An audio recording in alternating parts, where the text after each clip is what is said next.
Olá, queridos. Estamos aqui, eu e o Glênio, mais uma vez para convidar vocês a participar dos estudos que são realizados aqui na Colina da Graça, todas as terças-feiras, às 20 horas, né, Glênio? Tem sido momentos muito preciosos. Para mim.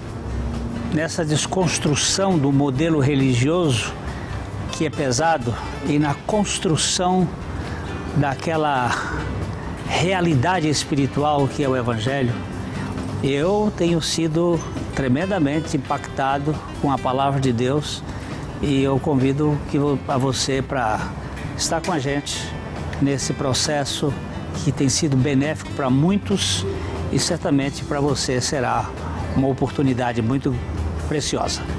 Desconstruindo a religião. Convide seus amigos, seus parentes, as pessoas a quem você ama.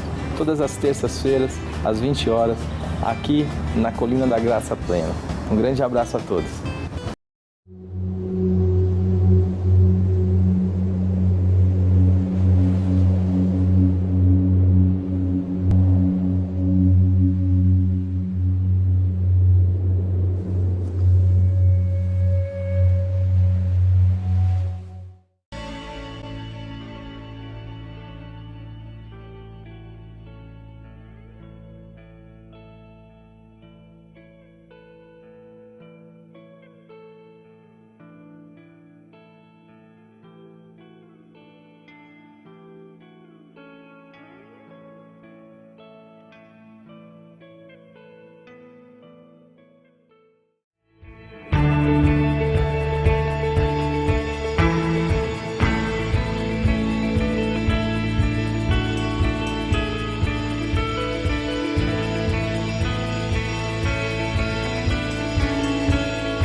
A gente não tem segurança nesse mundo, né?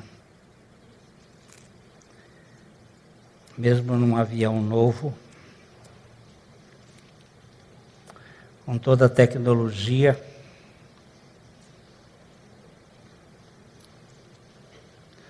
qualquer errinho é fatal, ou qualquer outro interesse pode levar uma vida com tantos sonhos. Nenhum lugar, de fato, neste mundo é seguro. Nem no espaço, e nem aqui na Terra, nós temos qualquer lugar que nos seja realmente seguro.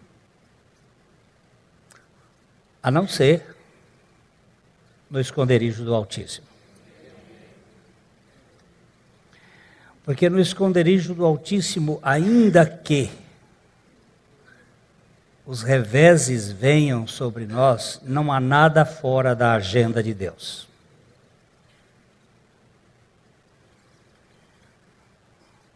Todos os dias,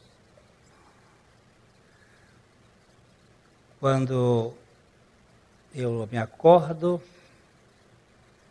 eu tenho o privilégio de dizer: esse é o dia, Senhor, Maranata. Mas me dá a condição de vivê-lo na expectativa de que, se o Senhor voltar hoje, está ótimo. O Salmo 91, ele é exatamente um lugar de moradia. É um lugar onde nós podemos encontrar o nosso endereço.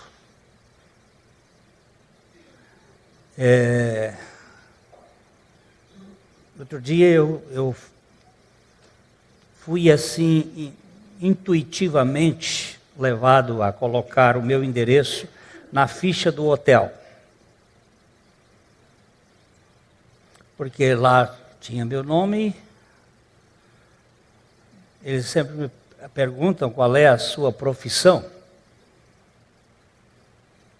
Eu ando, ultimamente, não tenho colocado mais pastor.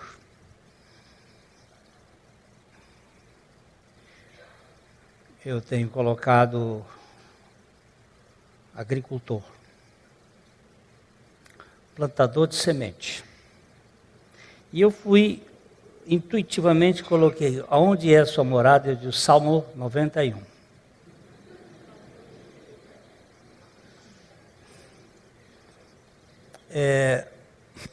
Eles não levam aquilo em conta, porque aquilo é só uma formalidade. Mas se um deles um dia for olhar onde é que está a minha morada, é no esconderijo do Altíssimo. Porque eu moro aqui em Londrina provisoriamente. Tenho ali no Jardim da Saudade um jazigo de família que foi comprado alguns anos atrás. Se o corpo passar antes do Senhor voltar, tem um lugar para uma cama para dormir lá enquanto eu espero por Ele. Mas minha morada, eu ainda estava falando isso para o Senhor hoje, a minha morada é nas entranhas eternas do Cordeiro, no esconderijo do Altíssimo. Espero que nós acabemos hoje. O Salmo, vamos ler o Salmo todo, Dodô, que, sabe, Bíblia a gente não lê para dizer quantas vezes eu li. Eu outro dia fui me perguntar quantas vezes eu já li a Bíblia, de capa a capa. E enquanto eu estava fazendo essa conta, o Espírito me corrigiu para que eu não tivesse essa preocupação de quantas vezes. O pai do Dodô, eu tive o privilégio de conhecê-lo, o Sr. José. Esse homem lia, ele uma vez me disse assim, que ele já tinha lido a Bíblia 78 vezes. George Miller, eu li na biografia que ele leu 100 vezes de joelho e 100 vezes não de joelho. E no fim da vida perguntaram para ele o que ele mais gostaria de ter. Ele disse, eu gostaria de conhecer a palavra de Deus. Então, não é quantas vezes nós lemos, nem o tanto que a gente lê, mas é o quanto o Espírito Santo nos revela da sua palavra para os nossos corações. Lógico que você deve comer a Bíblia como quem come uma boa picanha ou um bom pão, e mastigá-la e degustar. E é muito bom a gente gastar mais tempo no que é eterno do que naquilo que é provisório. Alguém me disse assim, pastor, eu leio a Bíblia e não entendo. Eu digo, eu também não.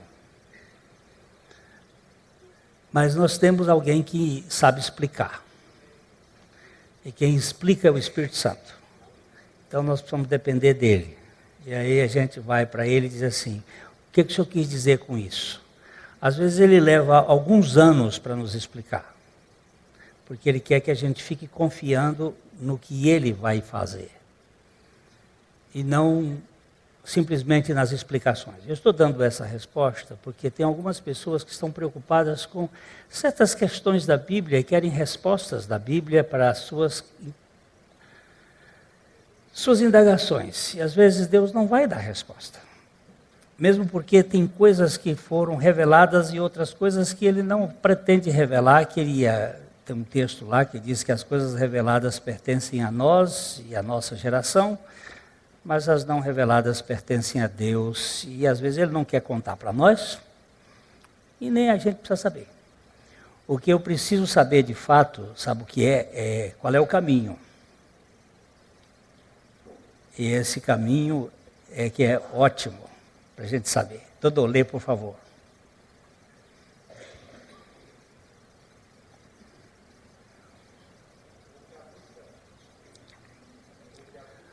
Bota fogo ali naquele...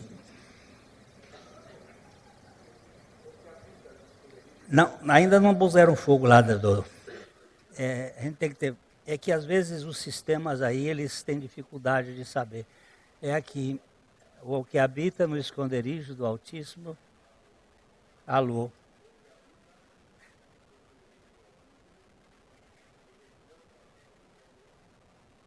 Não tem fogo nenhum. Então vamos botar aqui para todo mundo ler. Aí todos nós vamos ler juntos, não tem problema. Quando eu era menino, eu agia como menino, pensava como menino. Mas quando eu fiquei maior, penso agora de maneira diferente de menino. Vamos ver. Tem lá fogo no outro? Mesmo sem fogo, Leodoro. É o que habita é aqui. Vamos juntos? 3.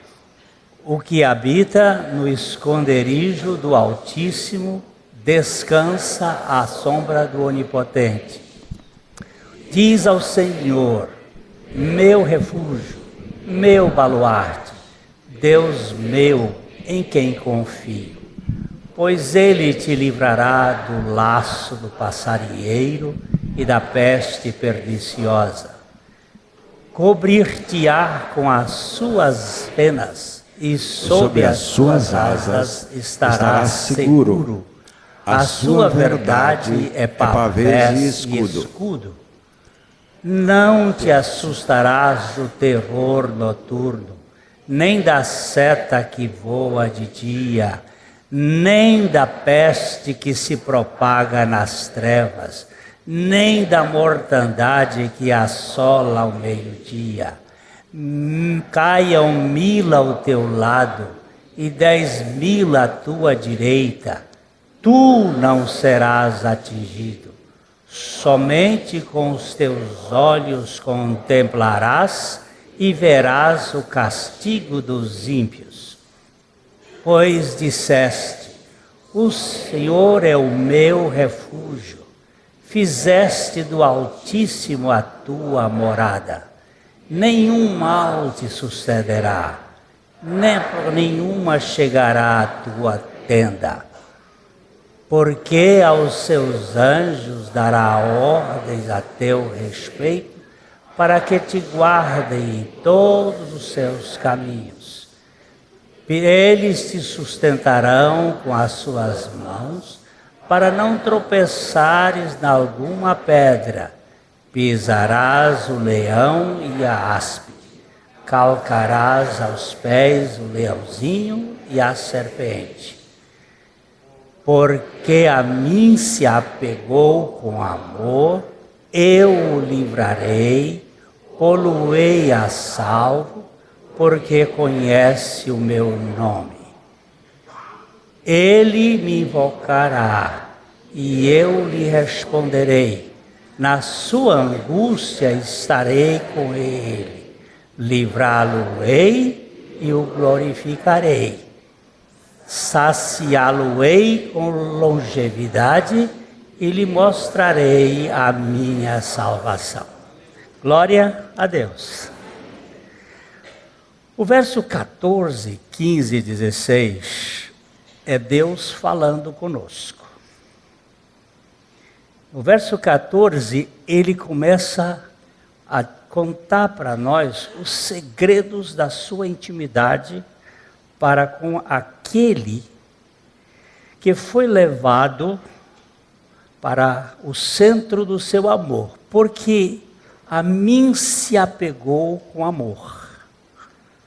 Aí ele vai citar uma série de manifestações da sua natureza amorosa em benefício daqueles que puseram no Senhor o seu amor.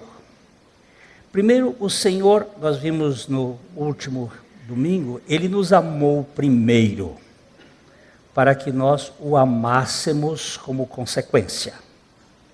Nós o amamos porque Ele nos amou. O nosso amor é responsivo. O amor de Deus, ele é derramado em nossos corações pelo Espírito Santo que nos foi dado. Ele é direcionado. Deus nos amou. Nós vimos domingo passado que esta é a causa da redenção. Não é outra realidade senão o próprio amor de Deus. E Ele nos ama porque Ele é amor. Não porque em nós haja alguma qualidade. Na minha família, nós temos um WhatsApp, que a gente comunica.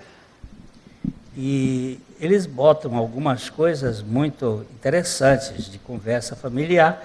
E um dos meus sobrinhos colocou um retrato de uma moça feíssima. Ela é tão feia que a feiura fugia dela. E então diz que essa moça perguntou ao padre: Padre, eu posso ter relação antes do casamento? É possível? É pecado, padre? Ele disse: não, minha filha, é milagre.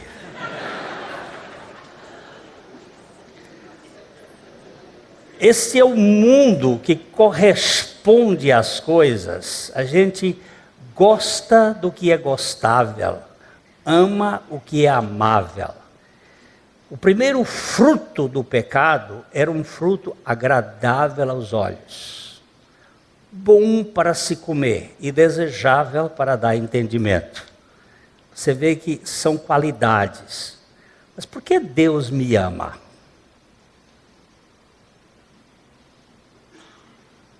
Qual a motivação de Deus para me amar? O que está por trás do seu amor?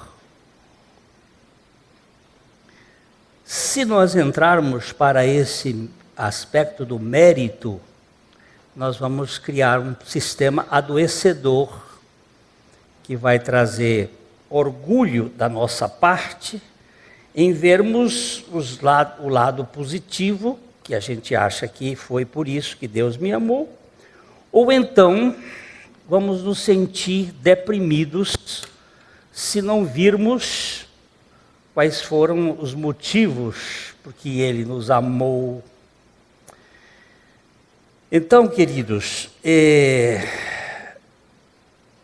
aquele que habita na intimidade com o Altíssimo, mediante a comunhão no esconderijo, e esse esconderijo de Deus para mim, nós já vimos isso, esta é a mensagem número 40 do Salmo 91, então já vimos isso para trás em algum ponto dele, de que Deus nos esconde com Cristo, em Cristo.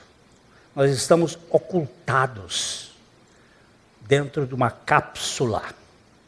E esta cápsula que nos oculta é Cristo. Isso está lá em Colossenses capítulo 3, o lugar de proteção. Eu já contei aqui no passado, uma vez, um neto de um pastor, ele até foi membro desta igreja, esse pastor, e esse menino andou se chafurdando na droga e também no campo do esoterismo e das forças malignas. E um dia ele marcou para nós conversarmos, e enquanto nós estávamos conversando, uma entidade dos poderes dos cosmocrátares apossou-se dele e ele correu para cima de mim. Eu estava sentado e ele colocou as duas mãos ao redor do meu pescoço como querendo me sufocar, e ele não conseguia colocar a mão em cima, ele olhava e gritava com aqueles olhos esbugalhados: eu não posso porque tem sangue. Como tem sangue? Que Por que eu não posso? Porque tem sangue. Lógico que tem sangue. O sangue ficou aqui como testemunho de um sacrifício eterno sobre a terra. E lá no livro de Apocalipse diz assim, e eles o venceram, isto é, venceram a serpente, o antigo dragão, Satanás, por causa do sangue do Cordeiro. E por causa da palavra do testemunho que deram, e mesmo em face da morte não amaram a própria vida. O que ele via que eu não via naquele momento? No mundo espiritual ele estava vendo uma proteção onde eu estava. Eu estou encapsulado dentro de uma identidade eterna promovida por Deus, que é Cristo Jesus. E você que crê nele, você está nesse lugar. Proteção não é porque você é membro da igreja batista, ou da igreja presbiteriana, ou porque você foi batizado nas águas, ou porque você teve esta ou aquela informação, ou porque você levantou a mão e aceitou Jesus. Nada disso. Você é porque Deus escolheu em Cristo colocar a vida de Cristo em você. E aí você está guardado eternamente. Ainda que provisoriamente, neste mundo, você possa passar por problemas, por dificuldades. Um dia, uma senhora que foi membro aqui da nossa igreja, chegou e disse, o que aquela família deve ter feito para estar sofrendo tanto? E ela estava muito horrorizada porque a família estava passando por grandes provações. E eu tive que fazer a pergunta ao contrário. O que será que nós fizemos que não estamos passando por tanta dificuldade? Para dar um susto. Porque nós achamos que estar em Cristo é ser vacinado contra problemas deste mundo. Estar em Cristo é ser vacinado para ter vida eterna. E mesmo passando pelo vale da sombra da morte, não ter medo algum, porque Deus está conosco e a sua vara e o seu cajado nos consolam. Nós não fomos colocados dentro de uma redoma anti-sofrimento. Nós fomos colocados dentro de Cristo, que ainda que passemos por vales difíceis, o Senhor disse, eu estou com vocês todos os dias até a consumação dos séculos. E ainda que você não tenha segurança em nada, a minha segurança sou eu garanto, eu venci o mundo. E vocês vão ter vitórias não porque vocês são exímios oradores ou porque vocês sabem lutar como Davi contra o Golias. Eu tenho uma amiga muito preciosa, possivelmente ela esteja até ouvindo essa pregação. Ela mora em Curitiba. A Lígia, ela teve uma experiência muito marcante com o Senhor. Ela escreve muito bem, muito bem. Outro dia ela escreveu um artigo que me encheu o coração. Ela mostrando essa luta que existe entre essa teologia da prosperidade, que às vezes nós queremos ser Davi contra os Golias. Golias pode ser uma doença, pode ser um problema da família. Então nós enchemos o embornal com as pedras e pegamos as fundas e começamos a atacar na cabeça dos Golias. Ela disse, vocês estão esquecendo que o Golias é Cristo. Perdão, que o Davi é Cristo. E ele já venceu os Golias lá na cruz do Calvário. Ele já demoveu todas estas coisas. E ainda que nós tenhamos que passar por certa dificuldade, nós somos o Israel. Nós não somos Davi, nós somos Israel. Israel festejou a vitória de Davi contra o Golias.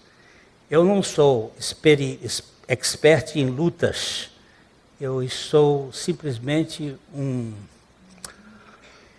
adorador daquele que venceu e que vence. E aqui neste lugar eu encontro Deus sendo fiel a Ele mesmo para nos levar ao descanso daquele lugar seguro. Pode deixar o texto aqui, por favor? Outra vez a gente vai voltar a ele. Ele diz, porque a mim se apegou com amor, eu o livrarei. É o primeiro a primeira das bênçãos é a libertação. Eu o livrarei. Gente que não é livre não é cristã.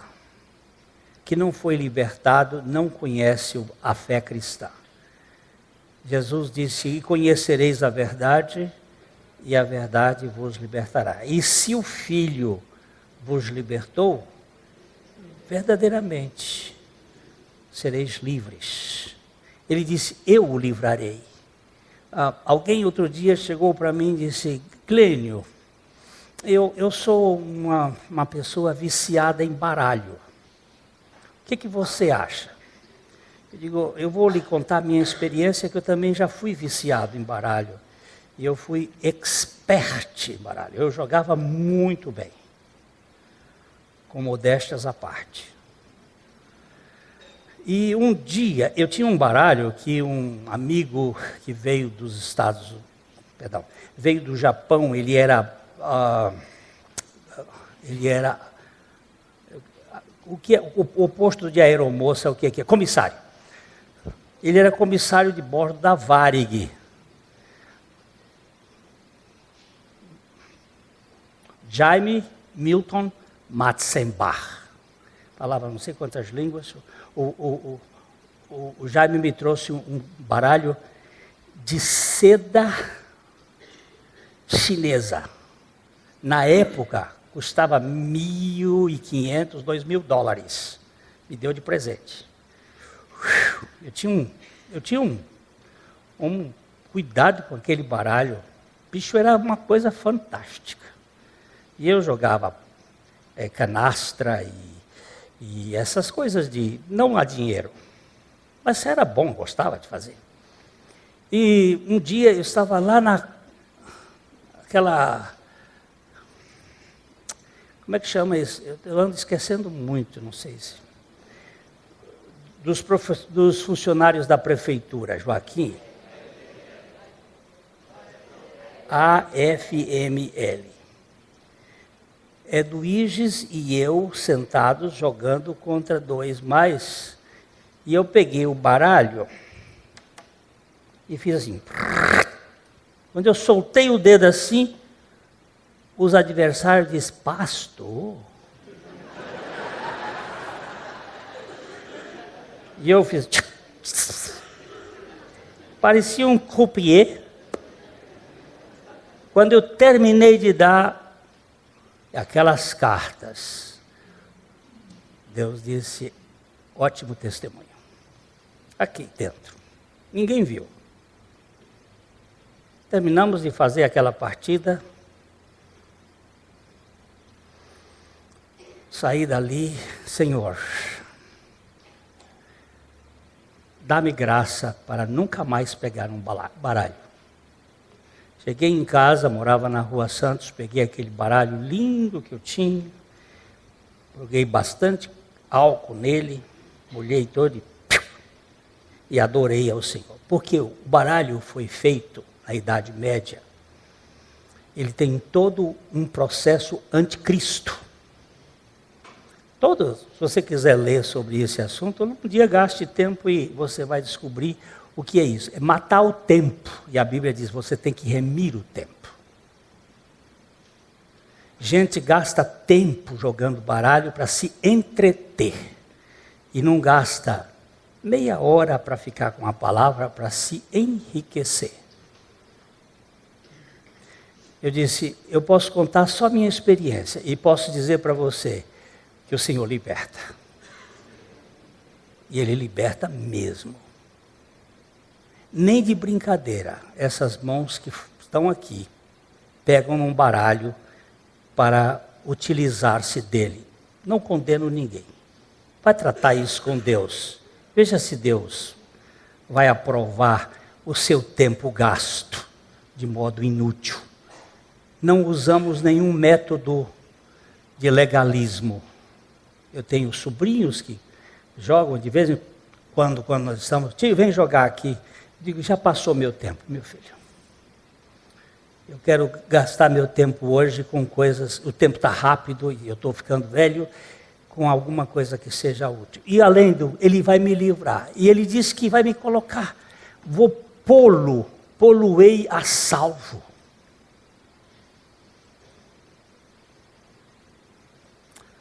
Porque conhece o meu nome.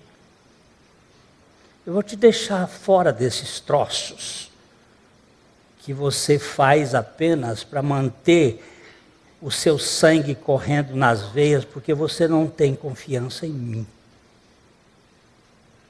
Você quer fazer essas coisas? Faça.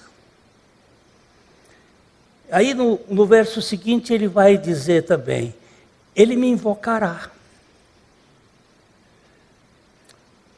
Eu o livrei, eu o salvei, eu coloquei num lugar seguro, ele vai me invocar. Ele vai me chamar, invocar. Eu sempre fico invocado com alguns grupos que tentam fazer que invocação é dizer, ó Senhor Jesus. Ó Senhor Jesus, Senhor Jesus. Invocar não é simplesmente pronunciar, é chamar para dentro. Invocar é chamar para intimidade. Ele me invocará e eu lhe responderei. E sabe uma coisa? Na sua angústia eu estarei com ele, e ainda ele coloca de novo, e livrá-lo-ei, e o glorificarei. Eu faço isto por causa do meu nome que está em você. Eu coloquei meu nome em você. Eu não quero que meu nome seja enxovalhado. E se você não quiser essa postura minha, você vai depois aprender de alguma maneira, mas não tão boa na sua vida, que há coisas melhores que a gente precisa saber discernir. A minha esposa está tratando com o Vides sobre essa questão do discernimento. O que eu chamaria o príncipe dos dons espirituais. Se há um dom que alguém precisa, Senhor, exerce esse dom em mim, para eu discernir o que é um brilhante de primeira e um brilhante com jaça.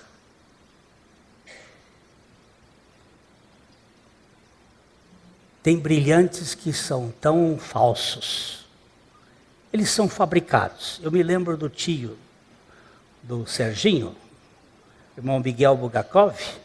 Uma vez alguém estava com um brilhante e perguntou para ele, ele botou o brilhante assim na testa, e depois de colocar na testa, ele olhou e disse, não, esse brilhante não é legítimo, esse brilhante é falso, ele é fabricado, ele é feito numa máquina.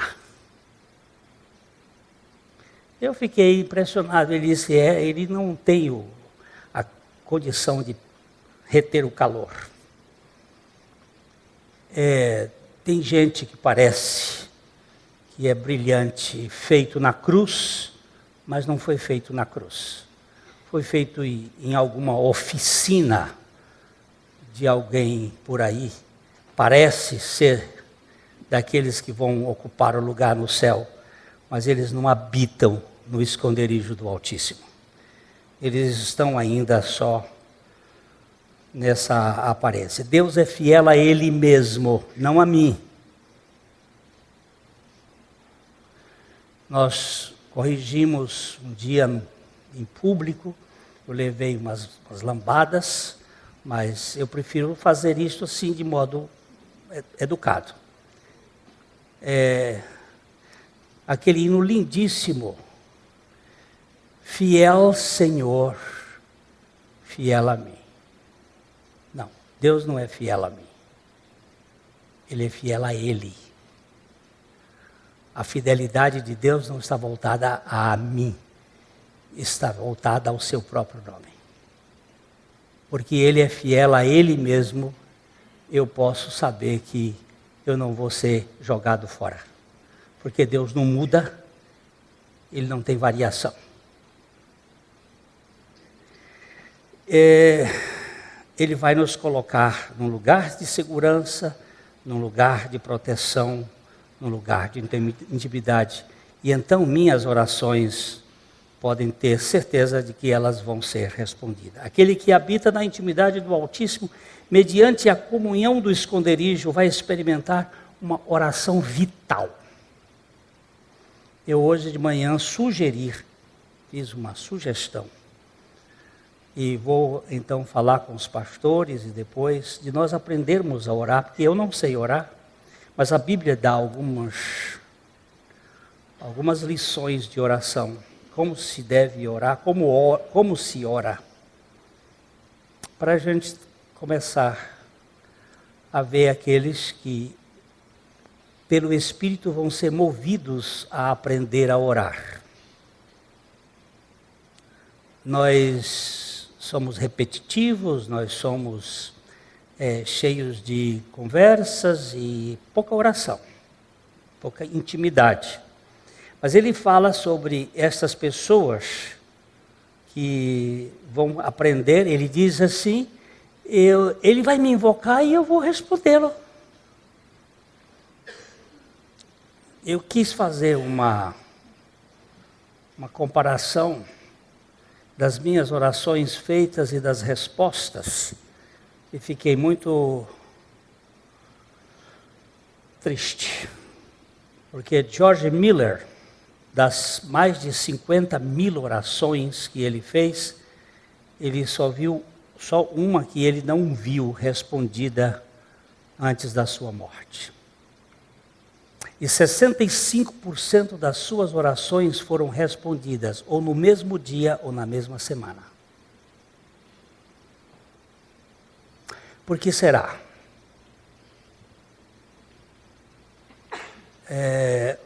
Uma das coisas claras é que George Miller nunca pedia nada para ele. Ele pedia segundo a vontade de Deus. Então vamos dar uma olhadinha nesse texto de 1 João, capítulo 5, versículos 13 e 14.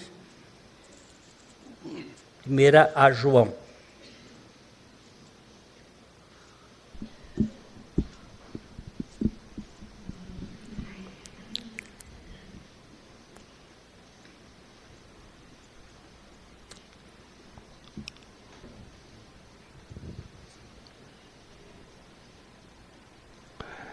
Estas coisas vos escrevi, a fim de saberdes que tendes a vida eterna, a vós outros que credes em o nome do Filho de Deus. E esta é a confiança que temos para com Ele, que se pedirmos alguma coisa segundo a sua vontade, Ele nos ouve. Vamos ler o verso 15 também. E se sabemos que Ele nos ouve, quanto ao que lhe pedimos, estamos certos de que obtemos os pedidos que lhe temos feito. Vamos voltar para o 14 e fazer a ligação com o 15. Esta é a confiança que temos para com Ele. Isso para com o Pai, para com o Filho, para com o Espírito Santo, para com a Trindade, que se pedirmos alguma coisa segundo a sua vontade, Ele nos ouve.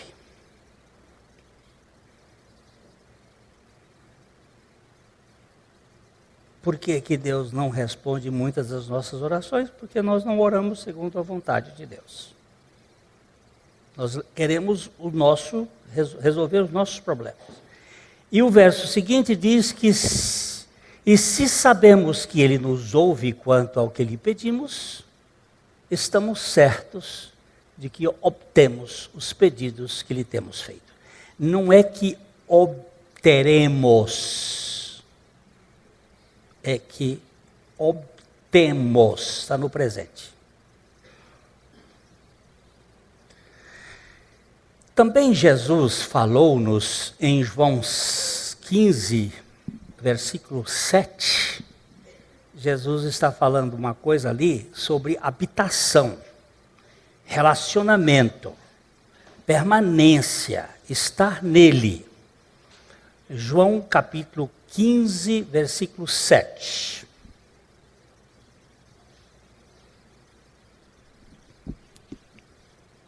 Se permanecerdes em mim, e as minhas palavras permanecerem em vós, pedireis o que quiserdes, e vos será feito.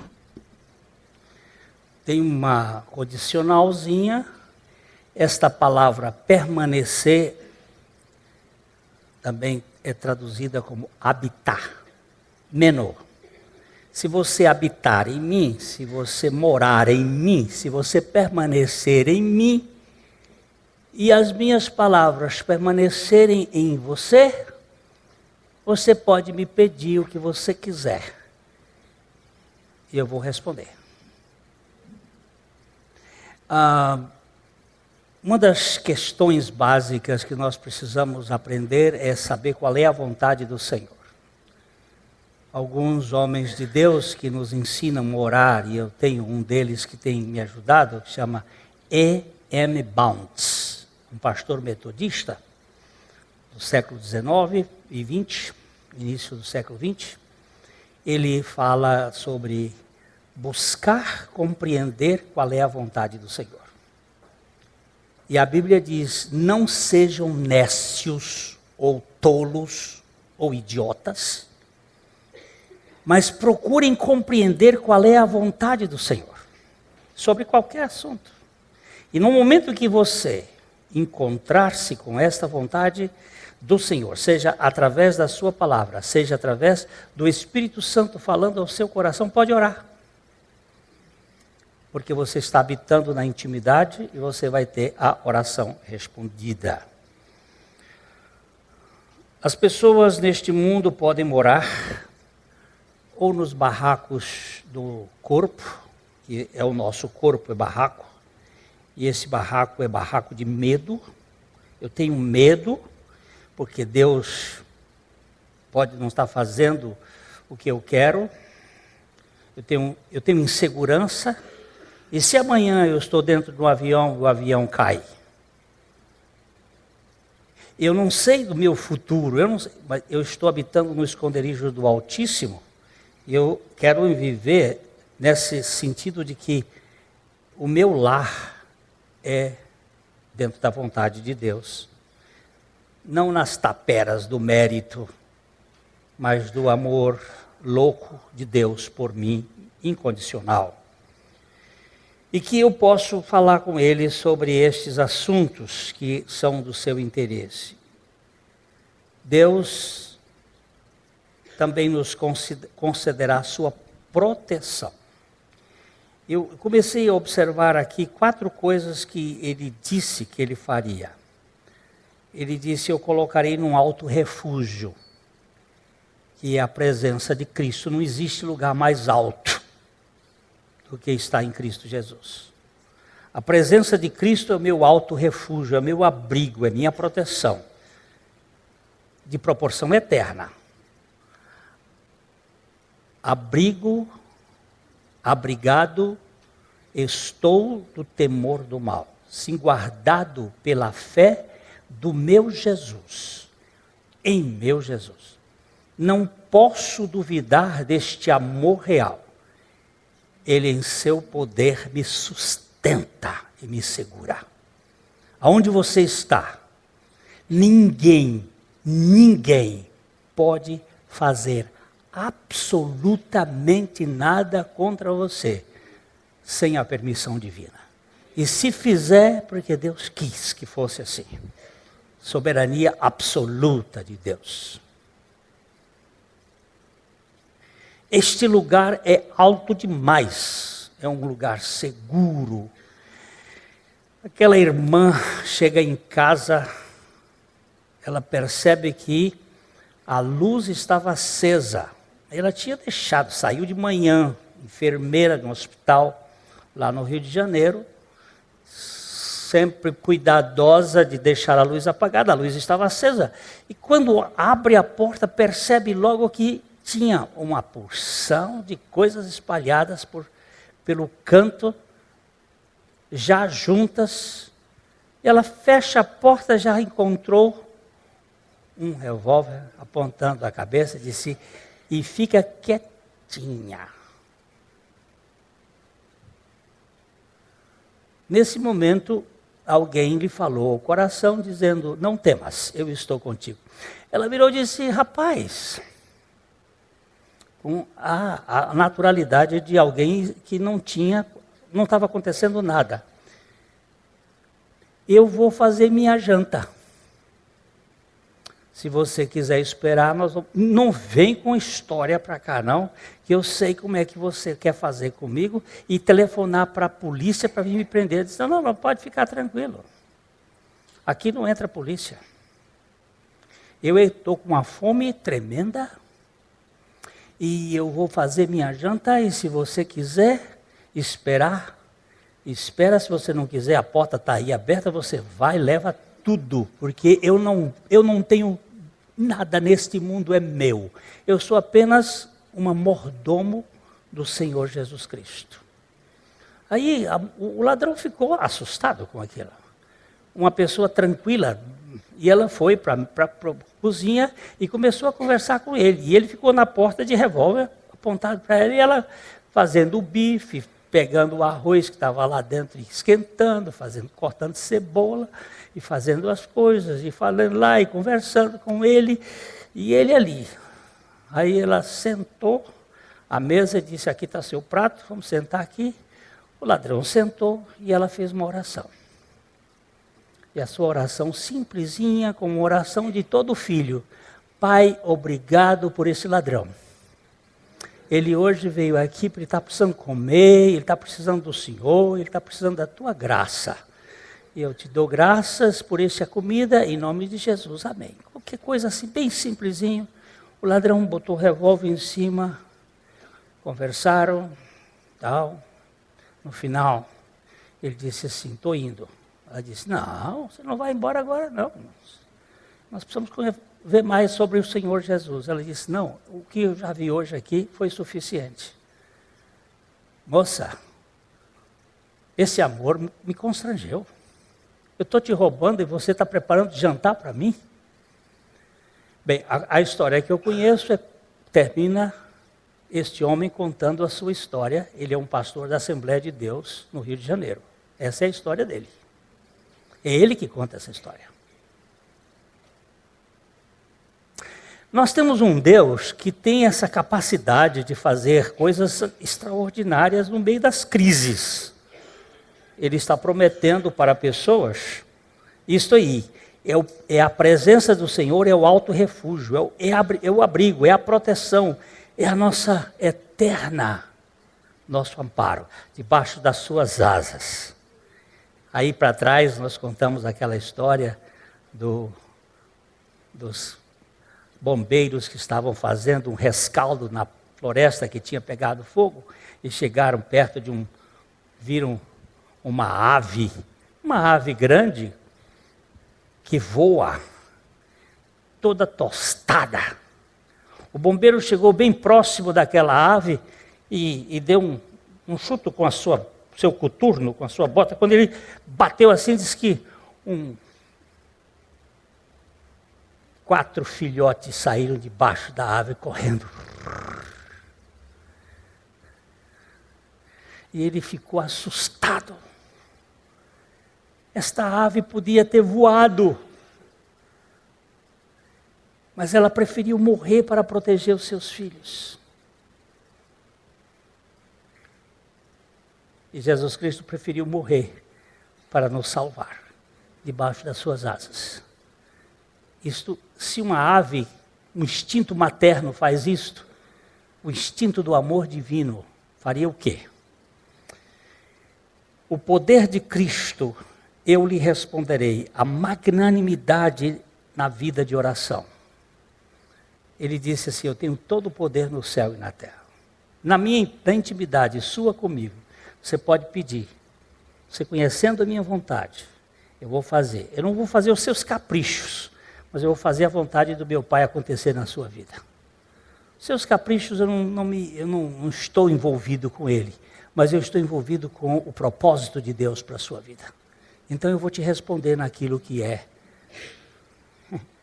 Eu olhei ali para o lado e me lembrei da menina querida que está ali. E há um tempo atrás ela disse que queria um noivo. Ela está aqui hoje. E eu disse, compra uma calça para ele. E pede a Deus para encher essa calça.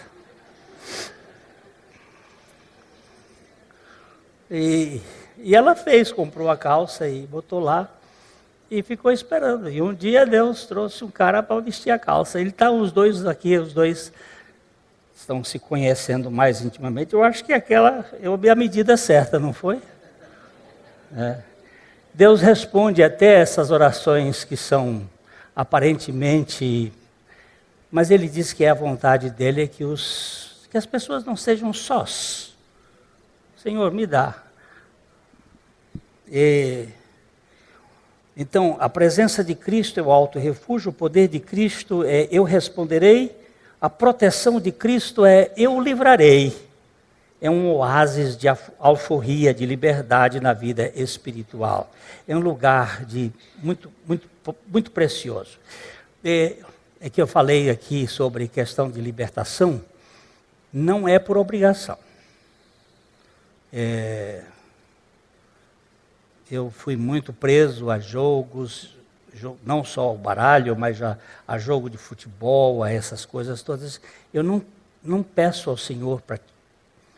Olha, eu vou tirar isso. Não, o Senhor tira. Estou aqui.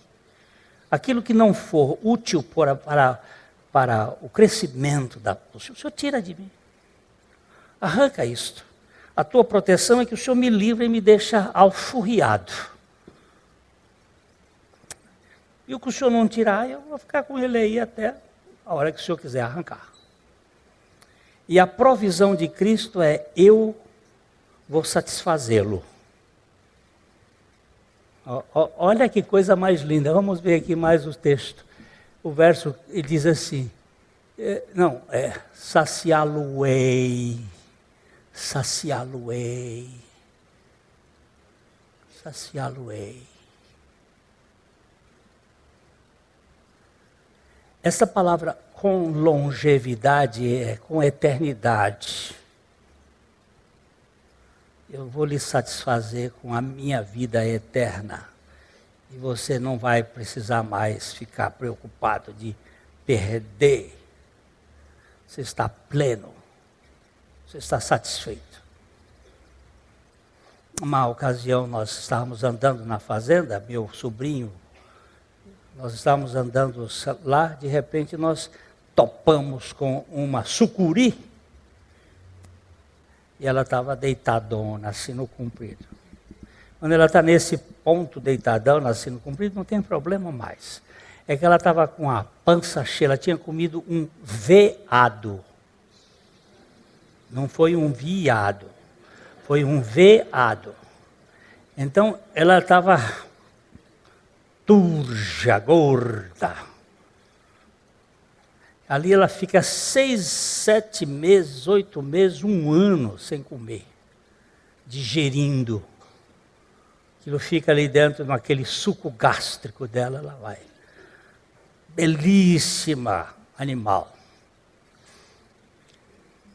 Quando você comparando, quando você tem a suficiência de Cristo, você dorme tranquilo, descansado. Você não fica mais pulando de galho em galho, feito tico-tico no fubá. Você não fica mais correndo daqui para acolá, atrás de coisas que vão satisfazer, porque Ele é a nossa saciedade. Ele satisfaz a plenitude. Fui fazer um casamento ontem, mais um casamento fantástico. Eu achei muito interessante. Primeiro o noivo ele deve ter muito prestígio, conseguiram fechar a rua. Fizeram a capela na rua. Nunca tinha visto isso. E estava muito bonitinho, as coisas muito agradáveis, e ele disse, vai ter uma surpresa. Mas teve mais duas. Na hora de trazer a aliança, eu dizia, agora vamos trazer as alianças. Me puseram um cachorrinho dele, com as alianças na costa, e o cachorrinho veio correndo de lá para cá, e veio, e ele pegou o cachorrinho, tirou e disse, muito interessante. Porque quanto mais eu conheço os homens, e mais eu admiro os cães. Já dizia o poeta, eu prefiro um cão amigo do que um amigo cachorro, um cachorro amigo do que um amigo cachorro. E aí fui fazendo aquelas coisas. Eu digo, mas hoje nós estamos vivendo a ditadura dos animais. Um animal vale mais do que gente. Eu não sou contra o cachorrinho, acho até muito bonitinho, interessante, mas nós estamos vivendo a falta de relacionamentos, está muito sofrida, e a gente gasta, nos Estados Unidos, eles gastam 2 vezes mais com cães e gatos do que com missões.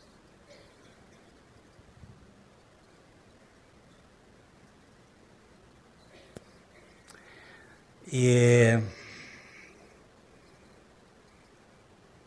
outro dia eu vi alguém falando que era caro pagar um encontro de 80 ou 100 reais daqui da igreja, e naquela semana ela levou o cachorro para o banho e para o cuidado e pagou 60 reais. Mas é caro levar o filho para... Coisas assim que eu não entendo.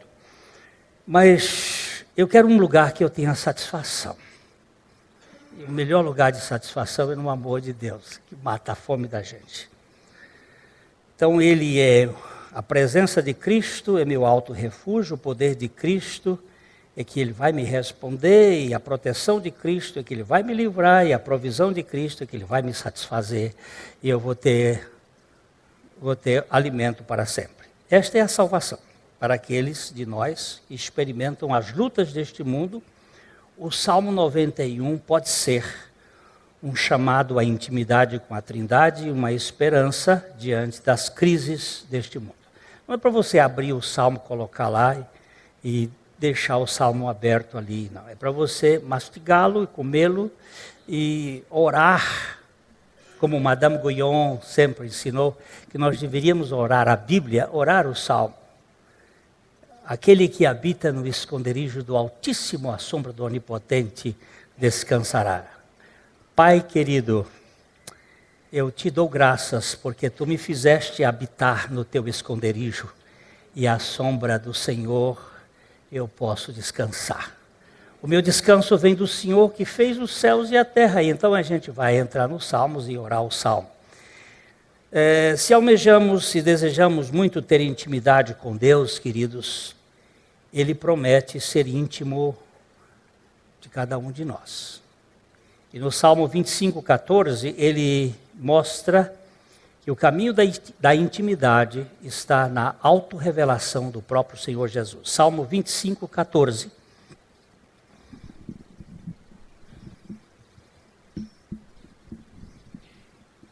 Já estou acabando e terminando este salmo, que ele é interminável. Terminando só de meditar, assim, um pouquinho na periferia. Eu acho que nós diríamos assim como o profeta Eliseu disse, as águas estão no artelho, nos artelhos. Se você andar um pouquinho mais, elas vão dar no joelho, depois na cintura, nós não passamos dos artelhos. O Salmo 25:14. A intimidade do Senhor é para os que... A intimidade do Senhor é para os que o temem, aos quais Ele dará a conhecer a sua aliança. Essa palavra temor aqui não é medo, é para aqueles que têm por Ele consideração, que têm reverência, reconhecimento, não é paura. A intimidade do Senhor é para aqueles que têm na sua agenda um lugar para o Senhor, que resolveram tomar a decisão de buscar a intimidade, para buscar o Senhor. Ele disse, para estes, Ele vai dar a conhecer, Ele vai se dar a conhecer, Ele vai dar a conhecer a sua aliança. E a aliança que Deus fez conosco, a aliança eterna em Cristo Jesus, nos satisfaz, pelo menos a mim me satisfaz. Eu não preciso de sobremesa depois desse prato principal. Ele é tudo, ele é o primeiro prato, o segundo prato, o terceiro prato. Ele é o tudo que eu preciso neste mundo de fome e de necessidade. Isto aqui neste salmo nós temos a Trindade trabalhando em nossa relação e nós vamos proclamar o Senhor, anunciá-lo. Ele vai nos tirar das algemas de Satanás e não vai permitir que Satanás seja o empecilho para as nossas vidas, e o reino de Deus vem se estabelecer dentro de nós através do mover do Espírito Santo. É isto que significa habitar no esconderijo do Altíssimo, onde nos mantemos bem escondidos e cobertos pelo abrigo magnânimo, pela alforria eterna e pelo júbilo do Todo-Poderoso que nos financia o nosso andar de cada dia. Que o Senhor nos enriqueça com a revelação de que Ele é o nosso esconderijo e nós encontramos descanso.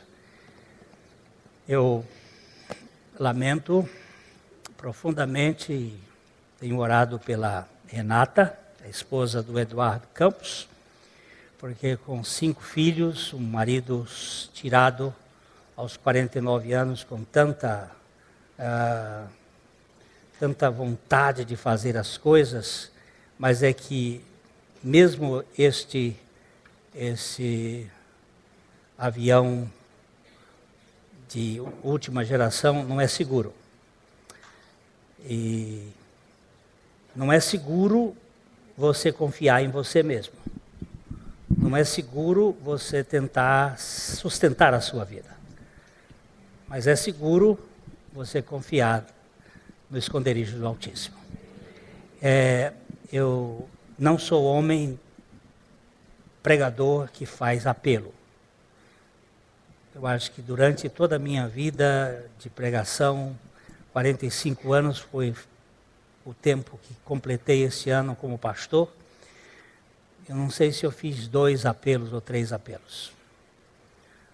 Eu não vejo nenhuma orientação bíblica para pregador fazer apelo.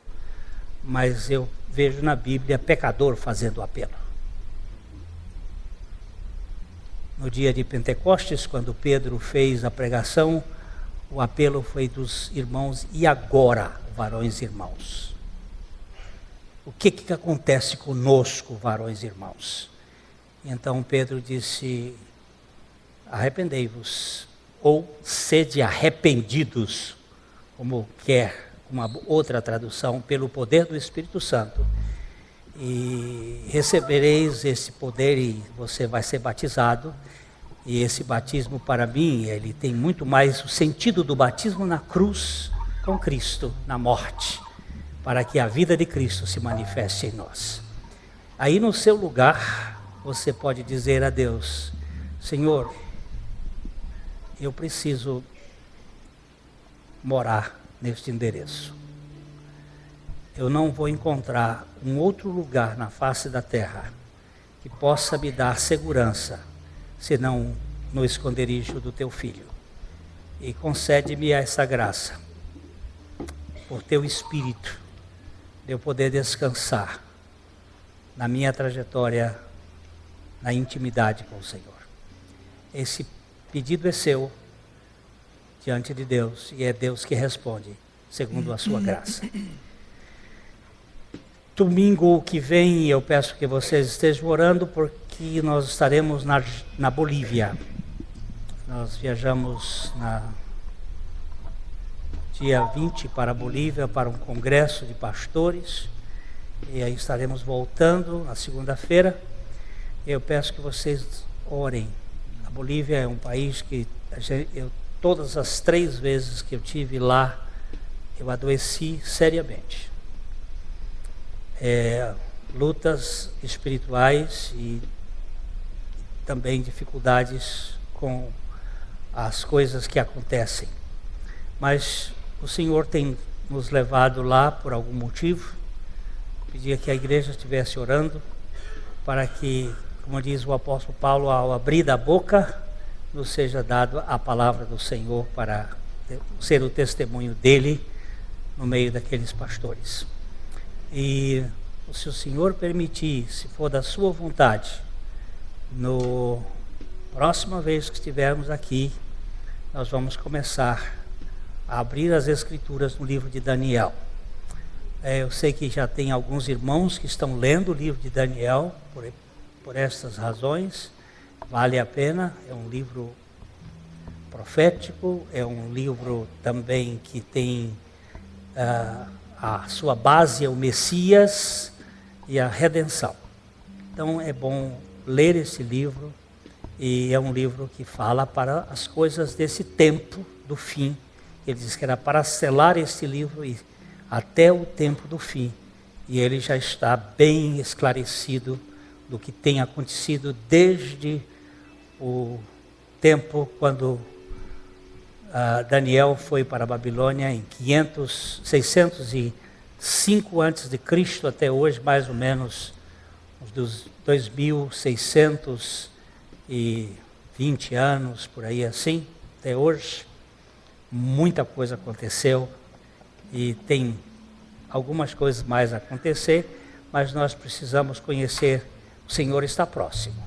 Não é para botar medo, mas é para que nós nos preparemos e tenhamos nosso passaportezinho já bem arrumadinho, e cuidado para quando Ele vier. Estamos juntos, Senhor, para sempre, nos ares para a glória do Senhor. A mensagem que você acabou de assistir faz parte do Ministério de Comunicação Palavra da Cruz. Temos um grande acervo de estudos bíblicos em áudio e vídeo.